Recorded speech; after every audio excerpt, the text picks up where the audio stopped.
Well, the thing that really struck me is the faith and devotion of the Portuguese people. Like when we were coming down on the bus yesterday, we saw the people, the women, particularly the women and men, walking from their hometowns to Fatima and carrying their goods with them. And then they bed down apparently here all night the night before, and they'll be up now all night at the vigil.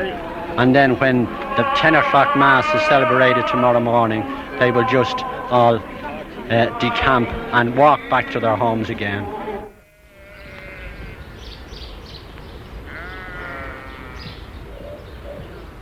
Fatima is a unique place, physically in the heart of Portugal and spiritually central to the lives of millions of Portuguese people. It now has the status of a villa, a town. But in 1917 there was little here except poor small farmers eking out a subsistence living from sheep and olives, potatoes and wheat.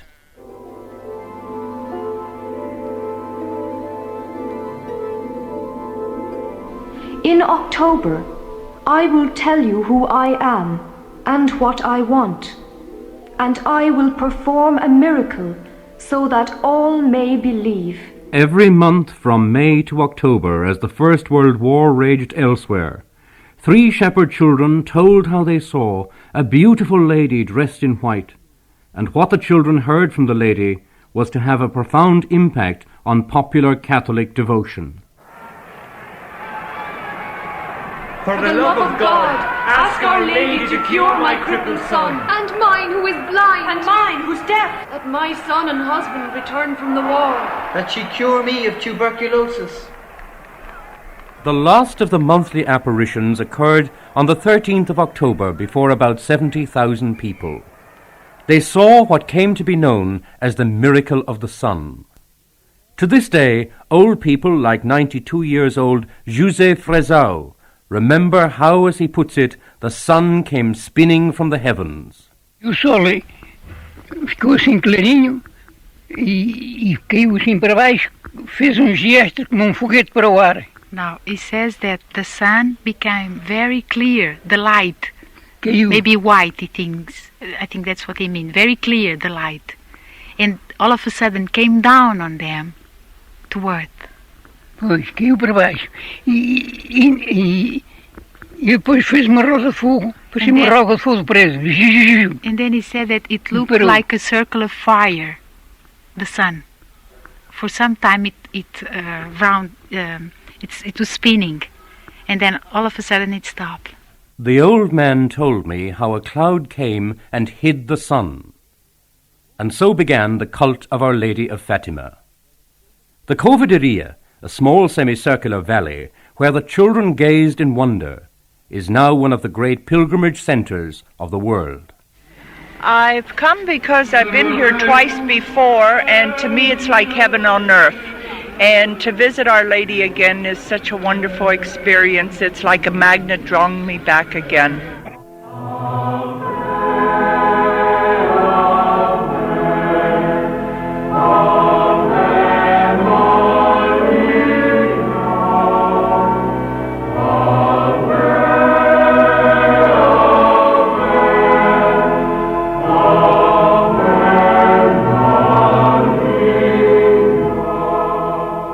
The real beginning of the story is in the spring of 1916, when the 3 children, 10-year-old Lúcia Santos, and her first cousins Francisco and Jacinta Marto, aged 9 and 7, were tending sheep and playing at Loca de Cabeço, the place of the hill. Suddenly, as Lúcia recalls in her memoirs, they beheld a strange light.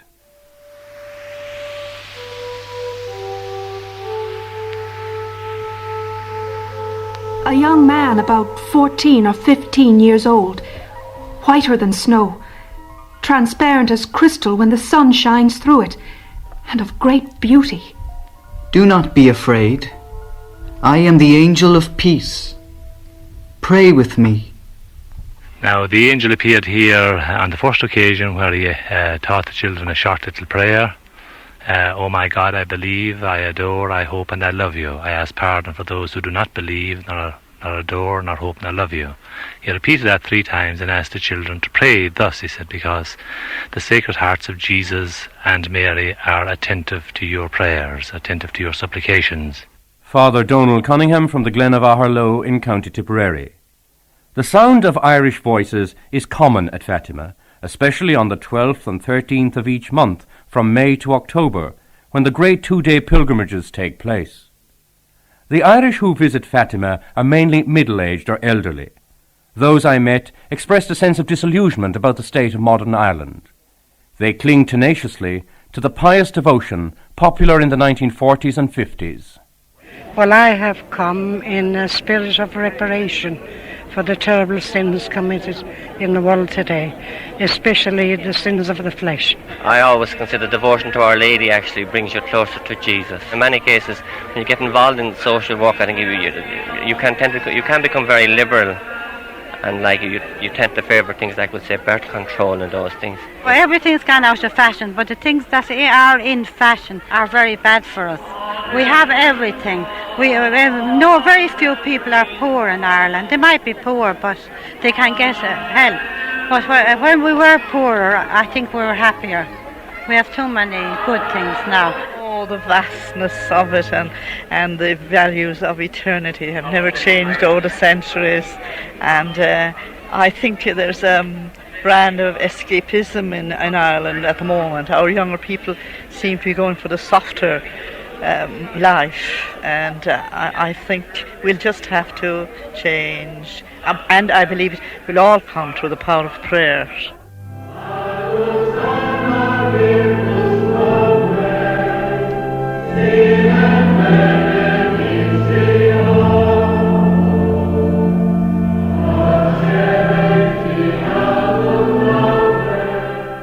The great square in front of the Basilica at Fatima now covers the land where the sheep grazed and the potatoes once grew. It can hold over 1 million people, as when Pope John Paul II visited the sanctuary in 1982. I am grateful for your presence here at Fatima. I thank you for having come to watch and pray with Christ and to entrust your lives and all your hopes to the Immaculate Heart of Mary. Outside the great square, the modern town of Fatima has grown. Hotels, restaurants and fashion shops. There's even a Pope John Paul II snack bar. Religious objects are sold mainly in shops and arcades, but sometimes in the street.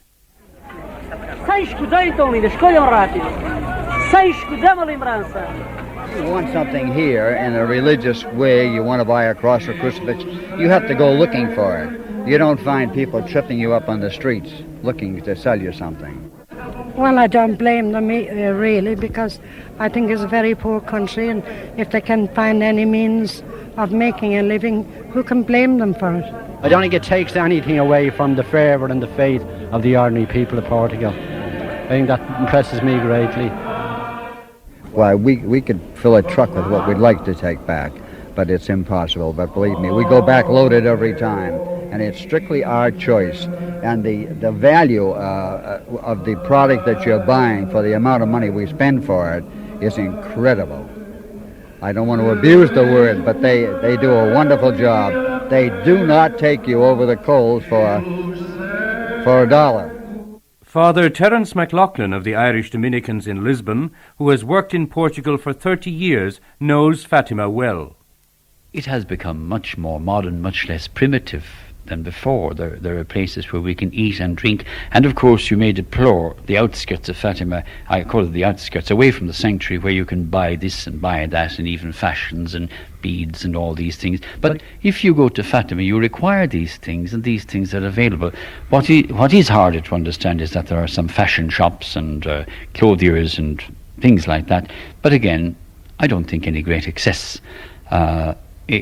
Another thing that has happened in this country since after 1974, a great number of people from Africa came here, white and black, and as there was no room for them in Lisbon, they were really sent to various parts of the country, and Fatima received a big number. There are a large number of these people that set up restaurants and things like that. You can notice that they seem to fit in fairly well.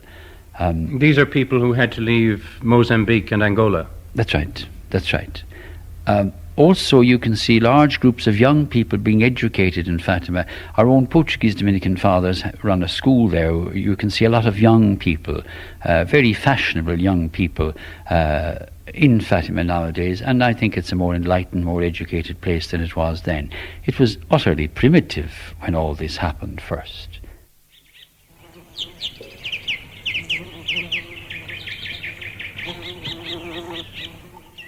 It must have been in the middle of the summer. We were spending the siesta in the shade of the trees at the well behind my parents' house. Then suddenly, the same angel appeared to us.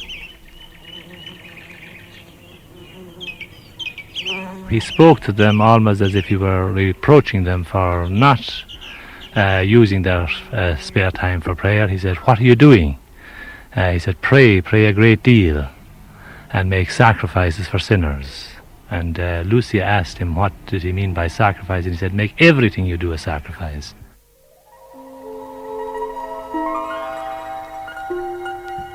Bring peace to your country in this way.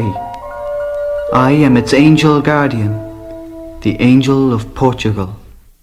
Lucia is the only survivor of the three visionaries. She is now an enclosed Carmelite nun in the town of Coimbra. At the well behind her parents' house where the angel appeared, in the hamlet of Aljustrel, a short distance from Fatima, I met a relative and asked if she sat by the well every day. Mas na hora do almoço uma tem que vir restituir a outra até que a outra vai almoçar. She says one day it's hers, her turn, the next day it will be her sister-in-law, and this is lunchtime, so she came for the other day of lunch. Is it very important for the family to look after the well? Sinto-me aqui bem. A gente gosta daqui estar porque vimos que vem aqui pessoas com muita fé, com muito amor a Nossa Senhora. E sempre a gente gosta de ver e contratar com essas pessoas. She likes to be here very much because she sees that people come here with a great faith and a great love for Our Lady. And that, she says, is wonderful for them.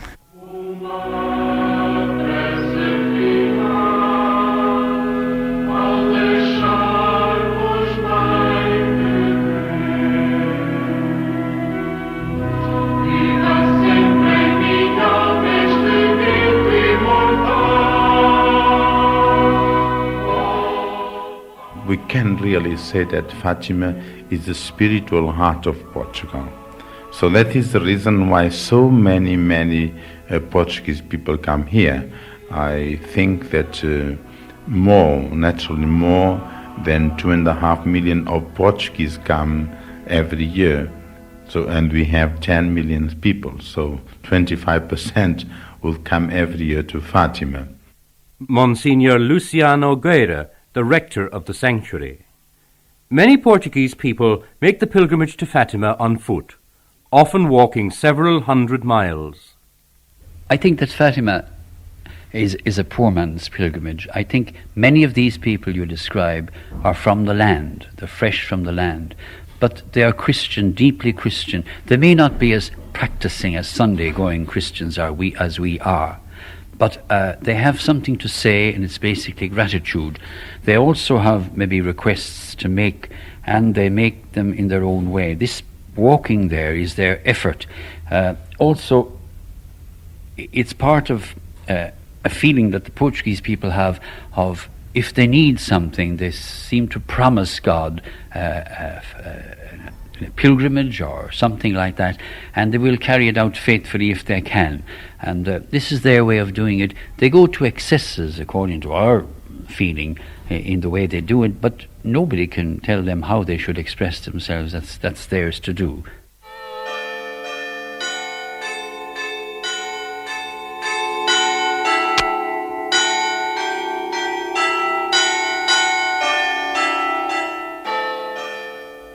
I am standing at one side of the great square beneath the trees, And this is like one great encampment. Poor people from all over Portugal, particularly from the north of the country, have walked several hundred kilometers in many cases over the last 2 to 3 weeks. They can't afford the price of the hotels here in Fatima. Many of them couldn't even afford the hostels. So they brought their sleeping bags, and they brought their blankets, and they brought their rugs. They brought their food and the methods to cook them. There are primus stoves and gas stoves and every conceivable kind of stove.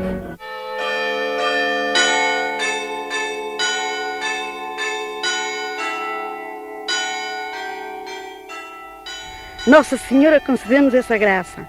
Agora estamos aqui a agradecer a Nossa Senhora, a ver se nosso Portugal é a luz dos outros países. Vimos tanta miséria nos outros países. Senhora Fernanda has come to pray for Portugal and for the rest of the world because she says there are so many bad things happening she's afraid of punishment. And she has come to give thanks for the success of the right-wing party in the general election. Das outras nações. E Portugal não está a corresponder. I think immediately of what one sees in Fatima with people going extraordinary distances on their knees. Now that's not a thing that you or I would possibly do by ourselves, but and they're not ordered to do that. It's completely spontaneous. It's their way of saying something to God, which I don't understand and you don't understand, but it's not for us to judge them either. We can't despise the way they express themselves. If you have a way of praying, I leave you to do that. If they have a way of praying, we'd better leave them to do it in their own way.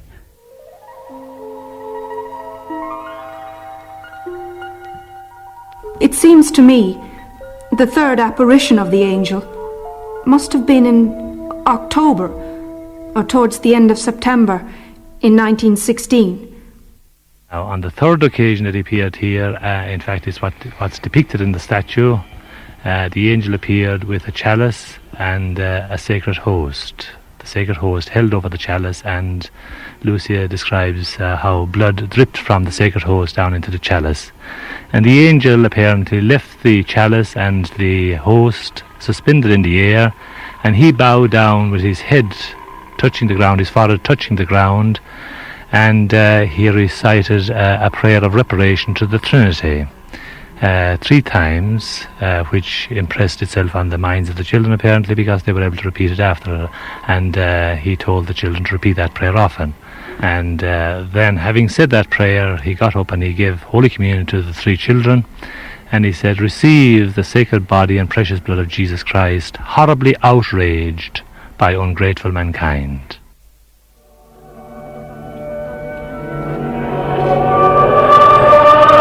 The rosary is in progress here at the moment. It's a spectacular sight.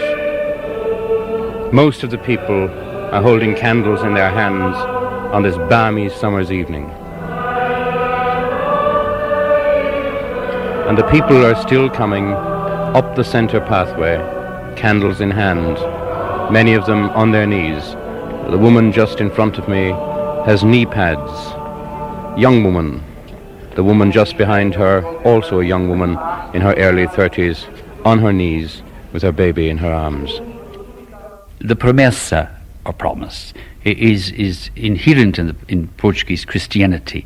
They do, when they're in difficulties, I won't say bargain with God, but they do propose to God that if they get out of these difficulties, that they will either go on a pilgrimage or do something, or even carry the child in their arms to Fatima. I've known people who have allowed their children to go to 21 and 22 years of age and are still confronted with their promises. But anyway, it's their way, and it's been that way for a long time.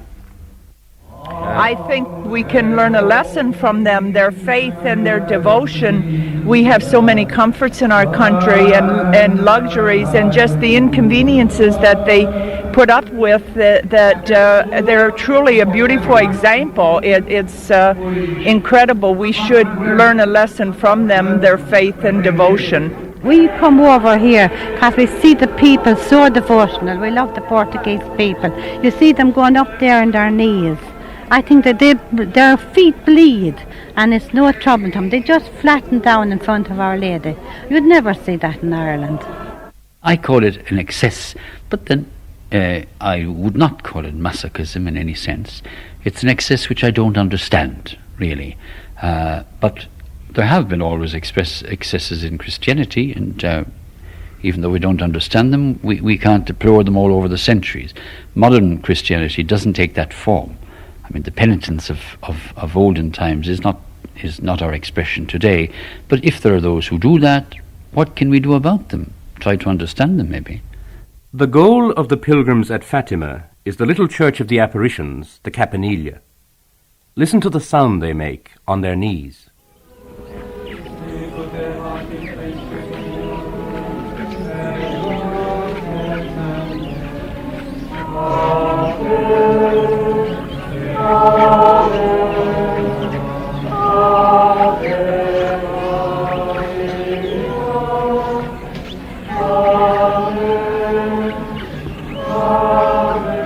It's now almost 1 o'clock in the morning, and the pilgrims are still travelling on their knees around the little chapel of the apparitions.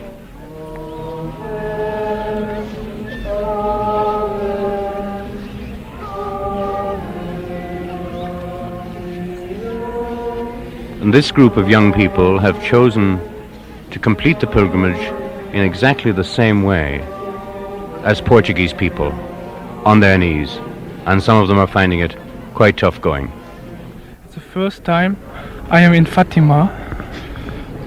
Do you like it? Yes, very.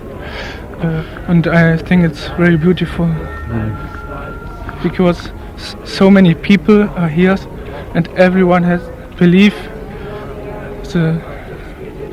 What he believes to the same God, and it's wonderful.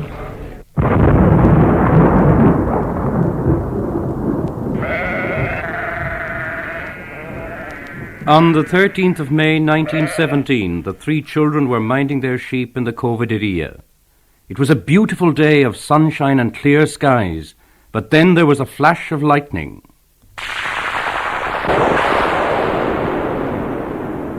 A thunderstorm may come on. It would be better for us to go home.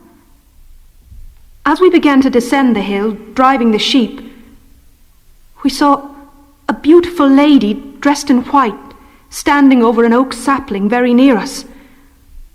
She was more brilliant than the sun, radiating a sparkling light. Do not be afraid. I will do you no harm. Where are you from? I am from heaven. What do you want of me? I came to ask you to come here for 6 successive months on the 13th day at the same hour. Later on, I will tell you what I want. Reparation for sin, peace in the world, and an end to the war. That's what Lucia said the lady wanted, and pray the rosary every day. That evening, 7-year-old Jacinta told the secret to her mother, and so began a period of great humiliation for the children and their families. People didn't believe them. At government level, there was strong anti-clericalism. Chegou por aí tropa nessas estradas, armado, para deixar passar o povo por lá. Mas a gente andava cheio de medo. He says he remembers a lot of things. Most people didn't believe and were afraid because the local administrator wouldn't believe in the apparitions. Now he said that he put soldiers all over the roads, and that would frighten everyone in the village. João Marto, the younger brother of Francisco and Jacinta, still lives in the family home at Aljustrel. The house is busy with pilgrims as they buy religious objects from João and his wife, and some leave money on the bed where Francisco died. But in no way could it be said that the old couple have become rich on the apparitions. Francisco died in 1919, and Jacinta a year later. João told me how Jacinta foretold her own death. Ia para lá e que morria lá sozinha, e assim aconteceu. He says that Jacinta predicted her death. She said that Our Lady had told her that she would die first she would get sick, go to 2 hospitals, but she wouldn't expect to be cured because she was going to die. So they were in a way prepared because the child said so before. Até quando ela saiu daqui, que foi para Lisboa, ela disse para o pai, pai, pode-me dizer adeus, nunca mais me torna a ver. He says that before she went to Lisbon, which is the hospital where she died, she told her father, "Father, you can say goodbye to me because you won't see me again." To this day, Carolina de Santos still visits her sister Lúcia in the enclosed Carmelite monastery. Muitas pessoas fazer perguntas. Ela era a pastora e depois tinha que ir eu. I asked Carolina how the apparitions affected the family. Podia trazer-me a mim a guardar o lado. She says that many people would come and ask questions. Now, Lucy was the one that should take the sheep out each day, and she had to stay home to answer to these people. And it was Caroline who would take the sheep out, and that the mother didn't like that, so the mother sold the sheep, because this one she couldn't go out. She had work to do at home. What do you think of all the people coming to Fatima now and the way in which it has grown? Where there was nothing there many years ago, there are buildings everywhere now. Cova da Iria agora não parece a mesma. Ninguém a conhece. Até eu que sou daqui já me perco lá. She says that the Cova, she doesn't recognize it anymore, and she's a person from here, and she would get lost in the town. Naquela altura não havia lá nada, se não só azinheiras, mato. Vi lá bocado de terreno que era amanhado, que meu pai amanhava lá qualquer coisa. At the time, there was no houses there. They just had a piece of land, The exact place where Our Lady appeared was the place where they grew potatoes. And that caused, problems afterwards because they needed the land and everyone would go in, it was the place of the apparitions. And so, did the apparitions make life poorer, with no land to grow the potatoes? Se perder aquele terreno. They lost that land. Although news of the events of May spread quickly through the parish, few people accepted it. Nevertheless, about 50 turned up on the 13th of June. They saw nothing, but the eyes of the children were fixed on the oak, and this is Lucia's memory of the words of the lady. I will take Jacinta and Francisco soon, but you must remain here some time longer. Jesus wishes to make use of you, to make me known and loved. He wants to establish in the world devotion to my Immaculate Heart. Jacinta, Francisco and Lucy, brother and sister and first cousin. Little Francisco never heard a word Our Lady said, and he was all the time asking, what did she say? Are you sure? So that the message was well remembered. Little Jacinta was so touched by Our Lady's beauty that she was unable to say a single word except to listen. And Lucy, that little bit older than the rest, was a person who listened, who saw, and who spoke. Father John Power, National President of the Apostolate of Our Lady of Fatima in Ireland, formerly known as the Blue Army. Originating in the United States and maintaining a strong presence in Fatima, the Blue Army has a staunch anti-communist reputation. Its founder, Monsignor Harold Colgan, said, "Atheists have developed a Red Army. Let us be a Blue Army of Our Lady to fulfill her conditions for their conversion." The rector of Fatima, Monsignor Guerra, accepts that the shrine attracts organizations and individuals with an evangelical anti-communist point of view. I think that's true, that some people and some associations even have taken Fatima as anti-communist, but the reality is that the message is not anti-communist. The message is for the consecration of Russia to the Immaculate Heart of Mary. And we cannot consecrate ourselves to the Immaculate Heart of Mary without the love of Mary for her children. Could I put it to you that that is a more moderate interpretation than that, say, of the Blue Army, which is such an obvious force here in Fatima? I would not like to pronounce myself about a particular movement, but I try to interpret the message according to the messages, words, and according to the gospel. So I think that we have no reason in the message of Fatima and to be anti-communist. From 1932 to 1974, Portugal was ruled by a dictatorship. For most of that period, Antonio Salazar excluded political opposition and maintained press censorship. A virtually bloodless revolution in 1974 overthrew the old regime and established democracy.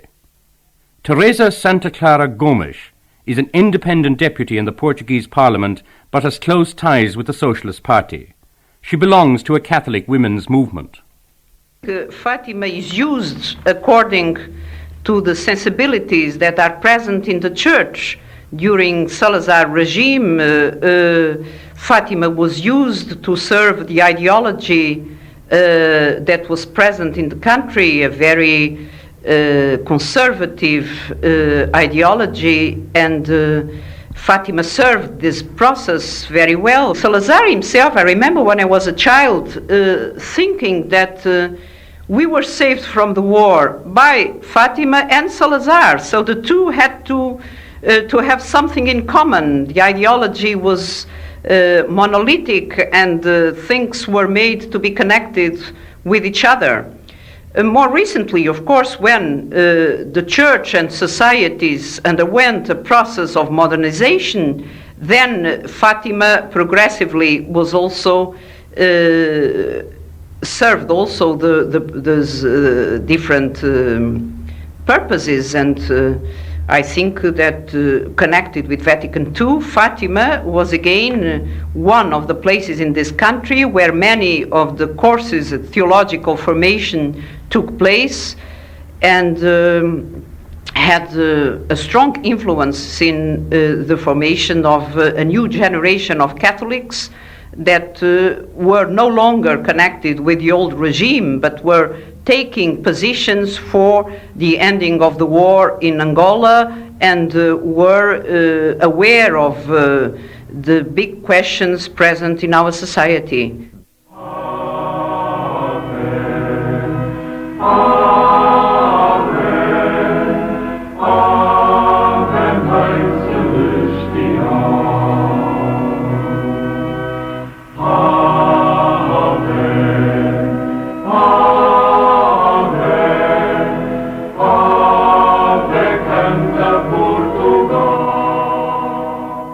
By the 13th of July 1917, the families of the children were becoming increasingly upset.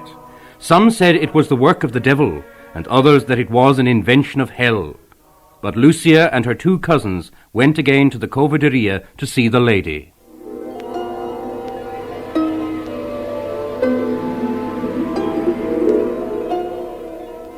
Continue to say the Rosary every day in honor of Our Lady, in order to obtain peace for the world and the end of the war. In October, I will tell you who I am and what I want, and I will perform a miracle so that all may believe. Our Lady opened her hands. The light from them seemed to penetrate the earth, and we saw a sea of fire. Plunged in this fire were demons and souls, some black or bronze, driven about by the flames amid cries of pain and despair, which horrified us, so that we trembled with fear. You have seen hell, where the souls of poor sinners go. In order to save them, God wishes to establish in the world devotion to my Immaculate Heart. If you do what I tell you, many souls will be saved. There will be peace. The war will end. But if men do not cease offending God, another and more terrible war will break out.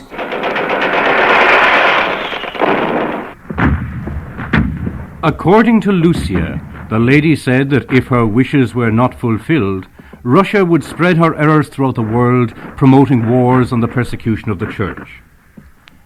For years, interest in Fatima has focused on the so-called three secrets. The first refers to the existence of hell, the second, devotion to the Immaculate Heart of Mary, but the last one is believed by many to foretell the end of the world. Father John Power of the Fatima Apostolate gives his interpretation. We know that the letter was given by Lucy to the Bishop of Fatima. He in turn sent it to the Vatican, where it is in the Vatican archives. Now, no one actually knows what it is. I have spoken to the greatest authorities on the Fatima message, and they feel that it's a continuation of the whole message. Nothing new, nothing spectacular, and the more that the media are inclined to home in on it, the less tendency there is to say what it might be. But that it's not anything new or anything different or anything apocalyptic. It's simply just the continuation of the message of what may happen if we listen to it and obey it, of what may happen if we don't listen to it and disobey it. Why not publish it? It's difficult to answer that question because the actual publishing of the secrets took some time. And now that the excitement is there and the questions are being asked, you know, the church will always say, let's wait a while, because they have to, where messages have come obviously from the Mother of God. It can't just be revealed like that. It's going to take time. Will it ever? I really don't know. The world shall call me blessed and ponder on my story. In me is manifest God's greatness and His glory. By the 13th of August 1917, the civil authorities were coming under increasing pressure to stop the interest in Fatima. The children were arrested, released 2 days later, and by the 19th of the month were again minding the sheep, this time at Velinos, the place of the little valley near their home. And Our Lady appeared here in August, and it was here that she told the children to pray a great deal and make sacrifices for sinners, because many poor souls go to hell because they have no one to pray for them or to make sacrifices for them. And she also repeated the promise that in October a miracle would be worked to convince people that she was really appearing, because Lucia had asked her to do something to convince people that she was really appearing. Jacinta was having trouble at home with her own parents, and people generally were not believing her.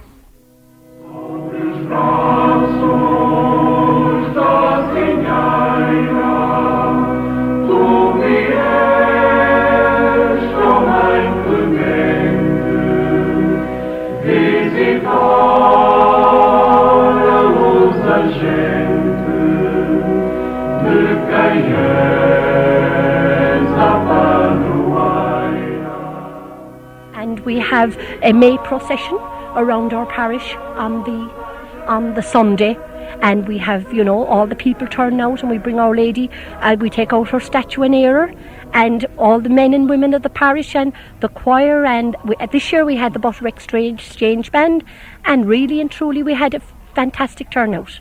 So you have a procession like modelled on the kind of procession one might see in Fatima? Yes, correct, yes, and we sing all the Fatima hymns, and we take out our handkerchiefs as is done in Fatima, and bid Our Lady farewell on the last day.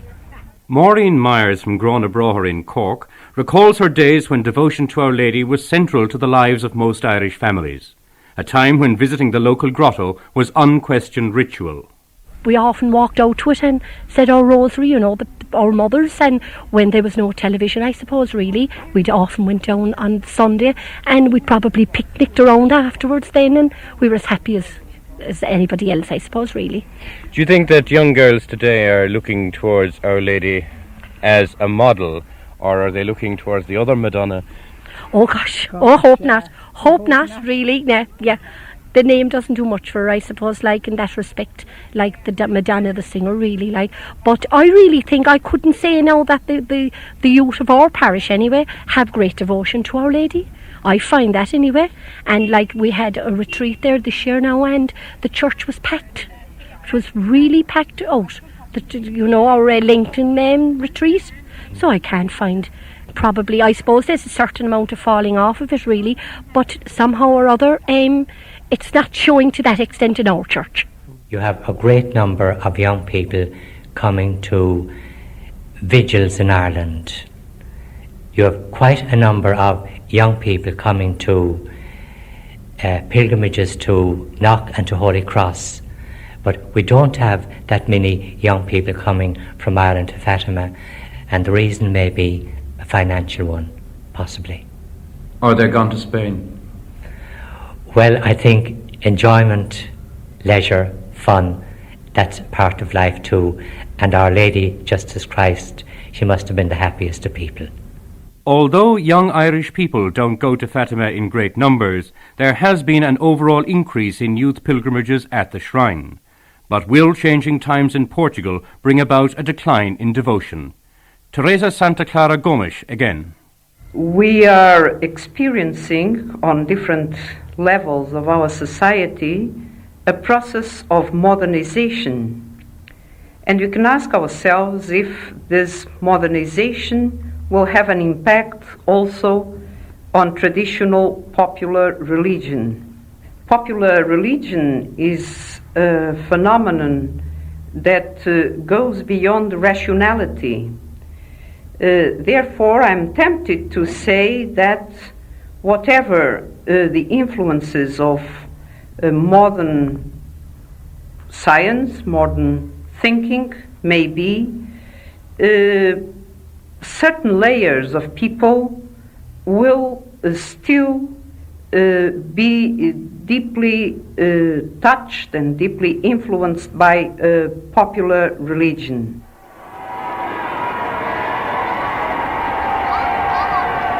In the late autumn of 1917, newspaper criticism and government action had only increased the interest in Fatima. On the 13th of September, about 25,000 people flocked to the scene.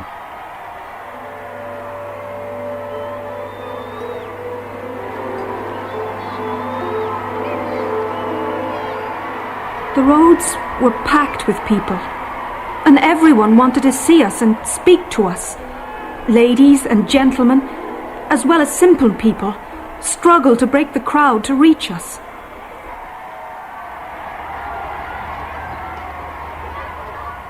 For the love of God, ask Our Lady to cure my crippled son, and mine who is blind, and mine who's deaf, that my son and husband return from the war, that Our Lady convert me, and convert me, that she cure me of tuberculosis.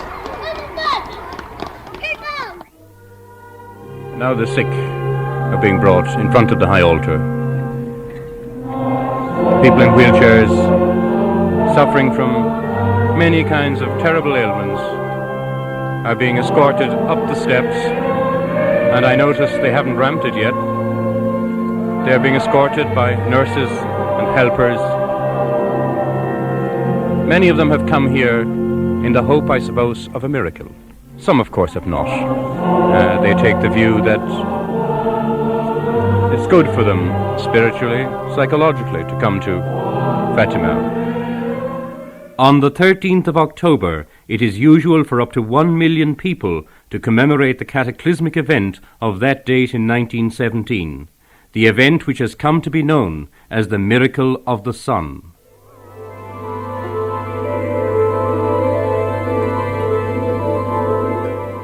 I want to tell you that I wish a chapel to be erected here in my honor, for I am the Lady of the Rosary.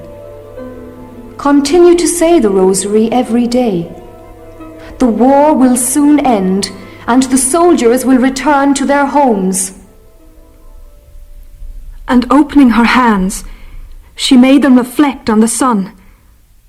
While she ascended, the reflection from her person was projected on the sun itself. That is the reason why I cried aloud, "Look at the sun! Our Lady, look at the sun!"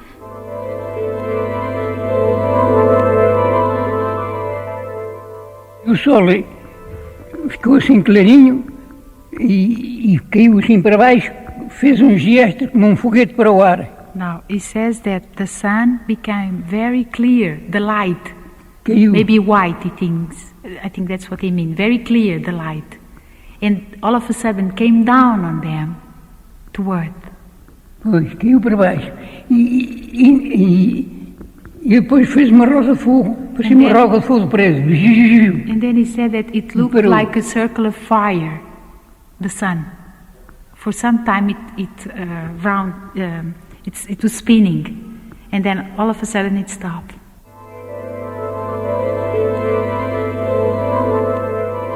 When Our Lady disappeared into the immense distance, beside the sun we saw Saint Joseph with the child Jesus, and Our Lady robed in white with a blue mantle.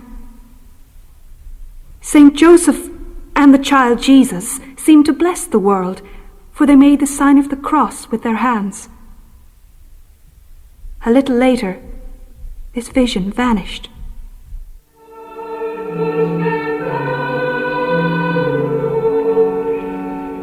In the procession are the Irish, the Vietnamese, the Americans, and many other people from various parts of the world. Several hundred priests, patriarchs of the Orthodox Church, cardinals, and bishops.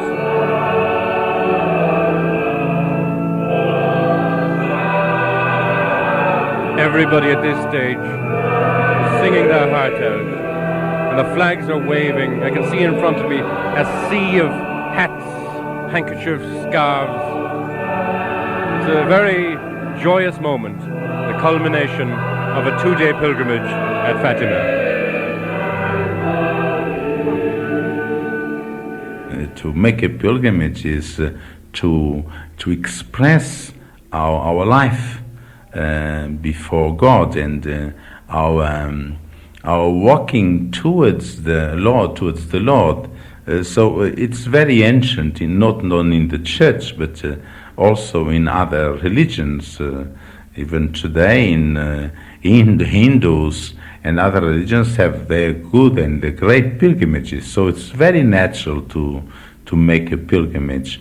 And so in Portugal, as we are a simple people, and we can say a poor people, we are very, very accustomed to these pilgrimages on foot. Just as a mother whose sons have, let's say, lost track of God, will pray on their behalf, will even do penance on their behalf, without anybody suggesting or asking it. It is a totally spontaneous thing. This to me is the essence of Fatima. It's unconstrained, unforced, it's unsolicited. It's just a response of a person who feels a certain debt towards God and a certain urge to pray on behalf of others. It's vicarious penance, if you like. Well, the thing that really struck me is the faith and devotion of the Portuguese people. Like when we were coming down on the bus yesterday, we saw the people, the women, particularly the women and men, walking from their hometowns to Fatima and carrying their goods with them. And then they bed down apparently here all night the night before, and they sleep here all night and eat and spend the whole night, and they'll be up now all night at the vigil. And then when the 10 o'clock mass is celebrated tomorrow morning, they will just all decamp and walk back to their homes again.